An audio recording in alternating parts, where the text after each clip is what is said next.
Hi guys, Penny Rose Journals, how you doing?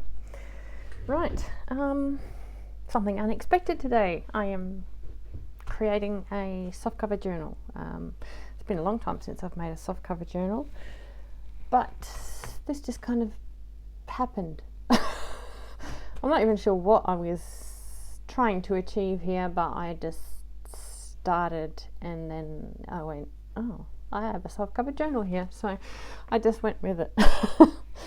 It sounds interesting. How's that? Can you hear that? Sounds good. It's got pattern paper in it, sewing pattern paper. I just love the noise it makes. It is totally soft cover. There is no envelope or cardboard or anything in it. It's just a big floppy cover. So let's have a quick look. I have pulled out a bunch of pages to my right here that I think might be appropriate to go in it. I thought we could make the signature for it together because it will only be a one signature book. Most of my soft covers are just one signature. Just seems to suit it better. Anyway, on the inside we have somewhat of a pocket here, just made out of a single large long odd shaped doily. I don't think I've ever had a doily this shape before, which is interesting. I've lined the inside with a linen napkin. There's a bit of staining at the top and down the bottom. And this is a pocket. There's some embroidery in the corner. Can you guys see that? Not really. There you are. Some embroidery in the corner there. Yeah, so that's the inside of our journal. The outside is covered in all sorts of doilies and bits of sort of lacy stuff and whatnot. Bear with me, just gonna take off a thread. When I see them I'll pull them off, but the bottom layer of doilies and stuff is all sewn on. The top layer is glued over the top so that there's no stitching showing. So yeah, it's quite cute. I was happy that it turned up in my life. Like I say, I don't even know where it came from, just sort of happened. Yeah, so yeah, tons and tons of doilies. There's a cloth, a big square cloth doily under the whole lot, and there's many other doilies, little bits of which are poking out here and there. You can see some of them quite clearly. You can hardly see some of them at all, but they're all there and they're all adding just a little bit of something. And there is a couple of pieces of, like I say, sewing pattern paper sandwiched in between, so it makes that lovely crinkly sound. Just sounds so good. I love it. Anyway, there we have it. There is our journal, essentially.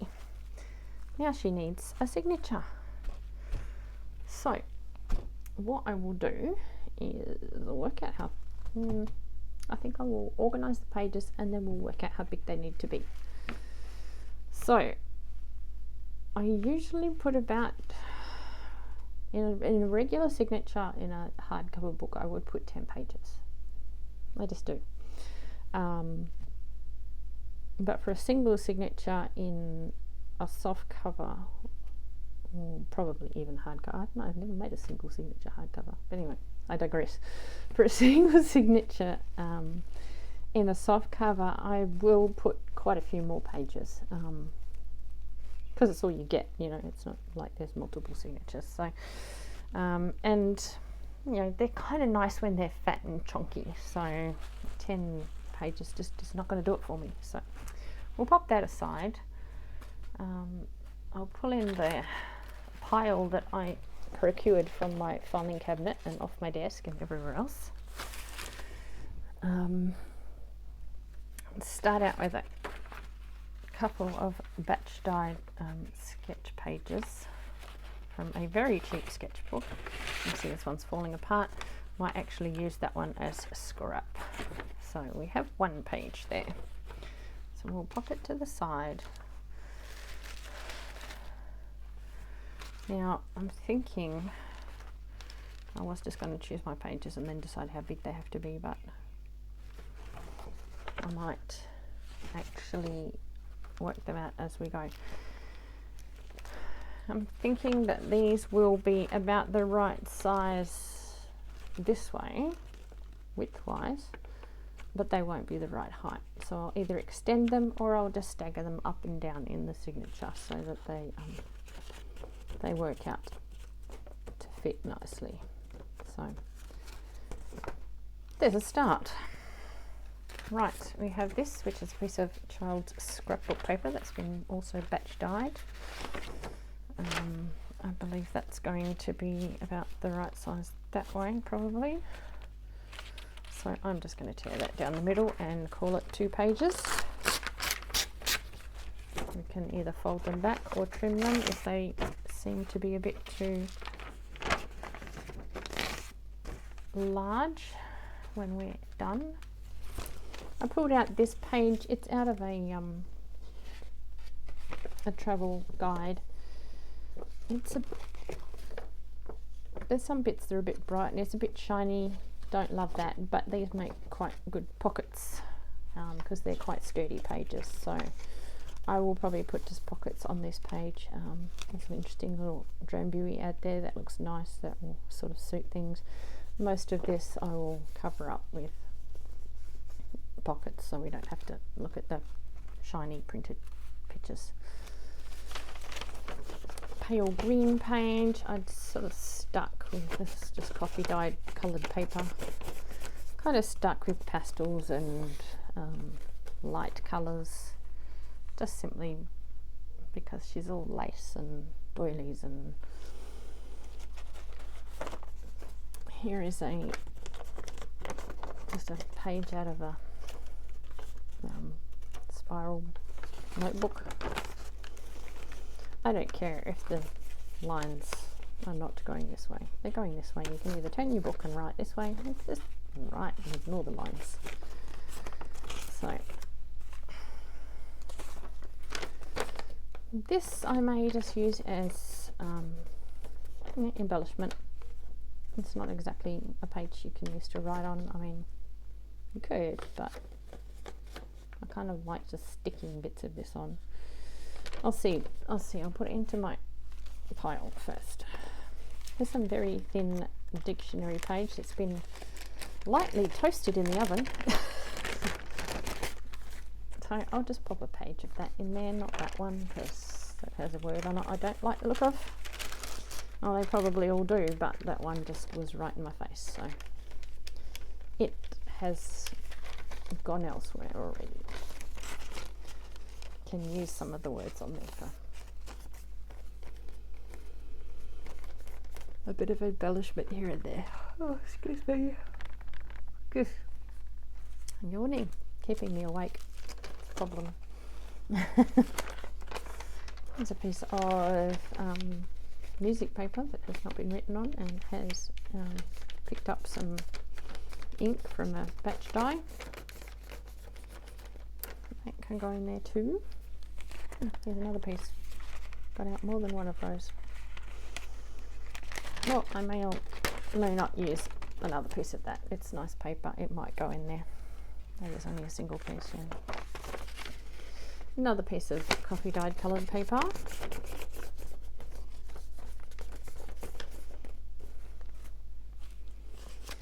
It's just a little book page. It's a bit of art. Probably cover up most of that.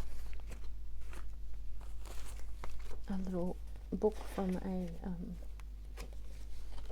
field guide of flowers of some description that can go in and stay as it is because it's quite pretty as it is. It's just a piece of grid paper. I'll tear that in half because it is far too big for what we want. Pop half of it aside. Pop this one in and we'll see, we may add another later. I'm just going to put all these in a pile and then see how many there are and decide from there what I'm doing with them. This is just a piece of textbook paper. Let's put that in. This is some beetroot dyeing that I did a while back, you may remember. This piece of child's scrapbooking paper. Scrapbook paper. Piece of paper from a child's scrapbook. Oh, no, you know what I mean. It's like a bit of beetroot dyed paper in there. Might actually put 2 of those in there because they're pretty. This one has a few lines on it from my table. Oh, it's just a batch dyed piece of paper out of a spiral notebook planner thing. Just going to fold that in half and pop that in as well. It's got some pretty colours on it and bleed through from other pages and whatnot. So I might put a bit of atlas in there. I'm just going to pull it in half, if it'll come in half. Well, it's sort of in half. That's alright. It's a junk journal, I don't mind. I may or may not put another piece of that in there, but I'll pop it aside for now. It's another piece of just notebook paper that's been coffee dyed and then a little oven roasted. More of that, pop that aside. Piece of very old lined paper that ended up in a batch dye, or ended up in a coffee dye, and it started to run. So yeah, interesting. It's an interesting sort of thing. The ink was not stable at all. I like that sort of thing. It's another spiral bound notebook page. This one's kind of creasy and has been coffee dyed as well. It's a foolscap page.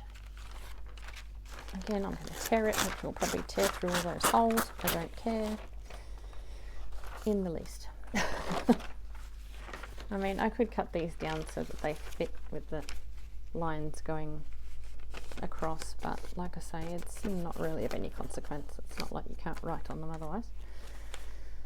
Here's a piece of, I think, probably tea dyed paper by the looks of it. It's just in my filing cabinet.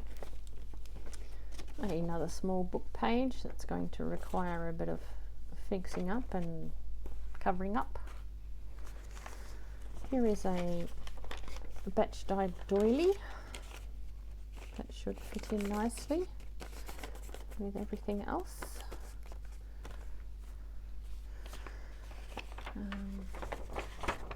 A printed pattern page, piece of stencil or something. Not sure if this will fit. It may be a bit wide this way. This is the sleeve of a record made into a little pocket. If it fits, great. If it doesn't, I'll just toss it aside and use something else. This is another travel book page. This has been folded up at the bottom and had a pocket made out of it. I just thought it would be handy in here.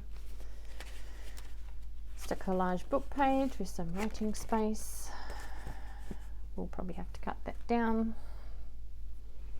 Again, same thing. This is an old recipe book that has been collaged over so you can write on it.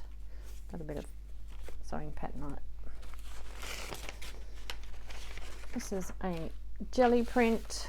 Again, I think I'll just tear this right in half and throw it in there. There's writing space on the back, or you can just tear it out and use it to embellish things. I think I'll fold it that way. Might actually fold it a bit skew because I can. Essentially, not for any other particular reason. Just feel like doing that to it.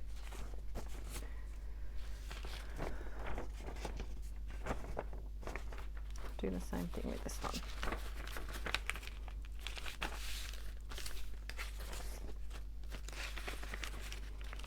I just thought the colours suited. You can see it's very close to this colour of this page actually. This is just a piece of grey parchment paper. I thought would look nice in here. It's just in my filing cabinet. This is ink dyeing through stencils. It's pretty muted colours on a piece of cheap spiral book sketch paper. Another piece of coffee dyed coloured paper. This is blue. Doesn't look very blue, but it is blue. Well, it started its life as blue. Now it's a sort of a muted sort of blue-green colour. This is another piece of that beetroot dyed paper. I might put that one aside. I'll use it if I need to. And here's a piece of that paper that I've been making recently, the Bonnie's paper. You know, kooky paper, that's the one, kooky paper. Takes me a moment sometimes. Oh, excuse me, I don't have my ruler over here, it's on my other desk, so I'll just use one of my umpteen other thousands of rulers. Just want to take off some of this pattern paper, just so it's a little bit neater down the side. And then if I need to cut it further to size, I'll do that later. Sorry if I'm smacking the camera. My camera stand is right next to my right arm, so occasionally my elbow hits it as I do things. I do try to avoid it, but it doesn't always work out that way. Just going to fold that in half as well. There we go. Then we have another page. So I might make that my... Shall I make it my centre page or my cover page? I think I'll make it my cover page because it'll be nice when it gets fat and has to move around things. So yeah. So what have we got here? 1, 2, 3, 4, 5, 6, 7, 8, 9, 10, 11, 12, 13, 14, 15, 16, 17, 18, 19, 20, 21, 22, 23, 24, 25, 26, 27, 28, 29, 30, 31, 32, 33, 34, 35. Okay, that's a lot of pages for one signature. We will see. We'll put it together and see. It might be okay. It might just need to be cut down a little. So, let us see if this size paper will fit, or whether I need to cut this one down to start with. So I'm going to make it a trifold like so, and that should be about perfect. It's not too tall, it's a little shorter than I might like, just to give structure to the book a bit, but it's pretty good. So don't want to go any wider than that. We'll see how we go with the rest of these pages.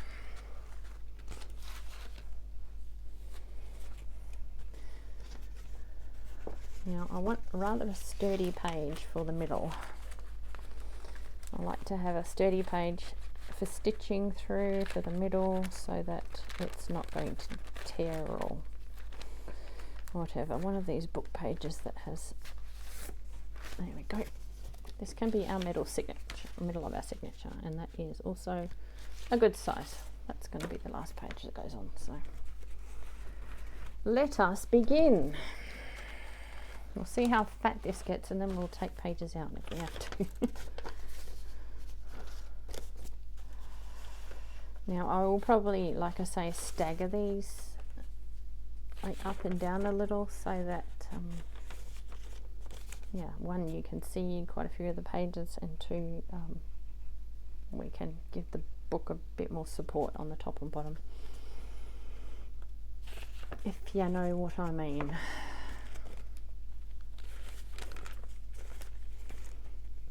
I will also change the order of the pages in relation to their size. I mean, this is obviously going to be a lot smaller than some of the others, it'll probably end up close to the outside of the signature. Although this will be the cover page of the whole thing, at least when you open this you will see sort of a waterfall effect with my pages. That's how I usually do them. So I might as well just take that out now, and probably that one for the moment.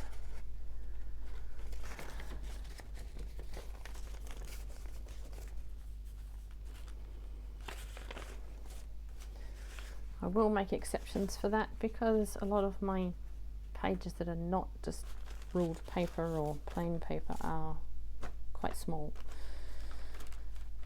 and I do like to scatter them through my book, so we will see.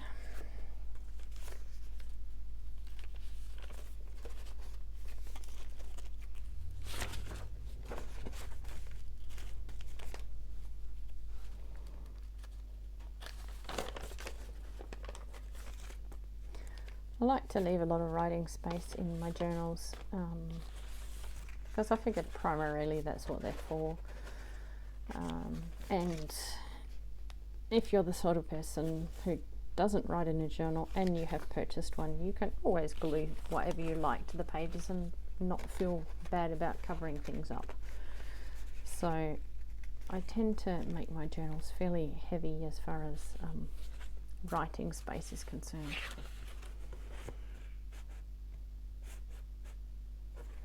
So how do I go for height there?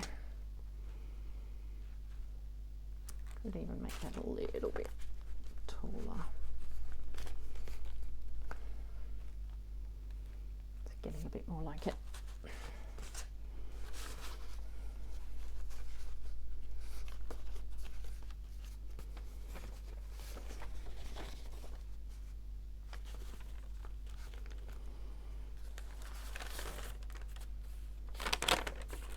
I tend to use the heavier book pages to adjust my height, simply because these ones are very thin. They will just tear through if they're exposed on the top and bottom very much.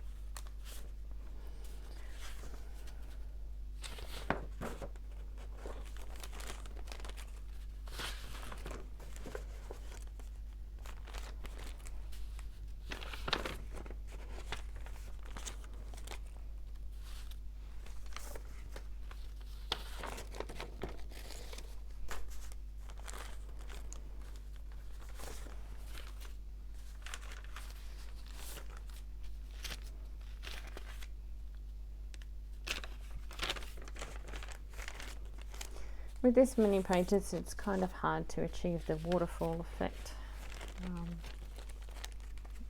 There's just too many pages that are very similar, but I'll do what I can.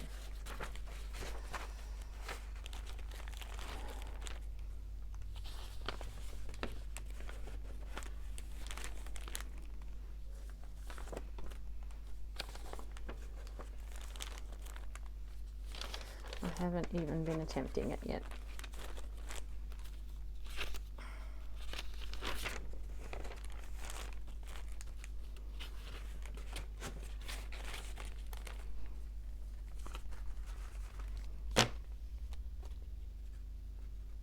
You can see just about all these book pages are also the same height. Width-wise.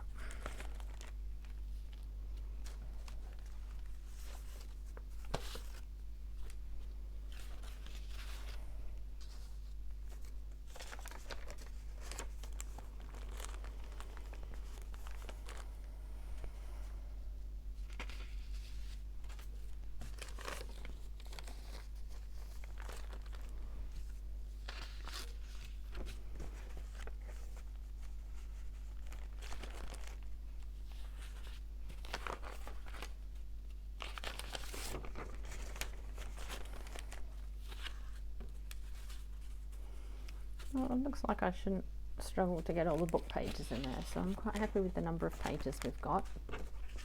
And clearly going to require quite a bit of rearranging, but